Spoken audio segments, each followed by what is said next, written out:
What's up, guys? Michael Clark with BAM Weather. So a lot of you have been curious about what a microburst is.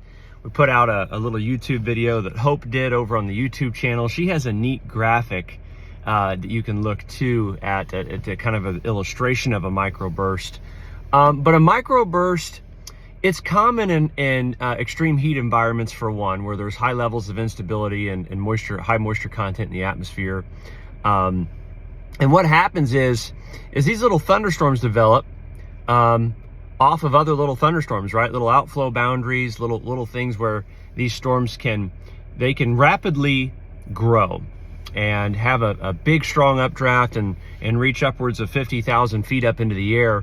But the thing is that because the environment isn't necessarily conducive for long-lasting thunderstorms, these thunderstorms build quickly and they collapse quickly. And it's the collapsing of the air that causes the downward momentum from the cloud. As the cloud is collapsing and the thunderstorm starts to weaken or dissipate, it will, if it does it fast enough, it will create what we call a microburst or a downburst. And what happens is, I want you to picture a garden hose. Take your garden hose, right? And imagine taking a baseball down like, let's say this is the garden hose. Take the baseball and force it down the garden hose with like compressed air. And when it comes out the end, it will blow open in fingers in all directions. In the meteorological world, we call this a vortex ring that happens around the downward momentum of the air. And the vortex ring, as the air explodes out, it goes in all directions, 360, and it rolls out. The air rolls, okay? It rolls, and as it's rolling, it's straight line wind gusting in a 360 in a radius, right? In a circle out from where the cloud collapsed. All right. So a lot of times where the collapse happens, everything is flattened, and then the wind blows in all directions from there.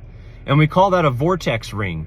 And it can, wind gusts can exceed 100 miles per hour in some instances. Last night, I think we had, I registered 55 miles per hour. I think there were multiple 65 mile per hour wind gusts around Johnson County last night. The other cool thing is there's two phenomenons of this. The microburst is known as a thunderstorm wind damage area within 2.5 mile radius or less. You can also have in rare cases called macrobursts, where the swath of damage is a 2.5 mile radius or greater.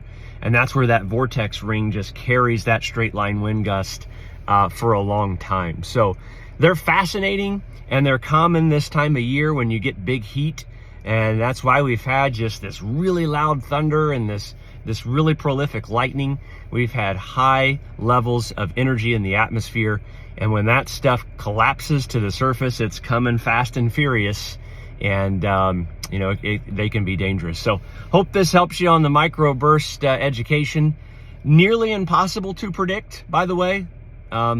Getting a thunderstorm warning on these things is very, very difficult. You just don't get lead time on a microburst. You don't know when that thunderstorm cloud's going to collapse. We just don't have the technology yet to know that. So hope it helps. Share it with a friend. See you guys.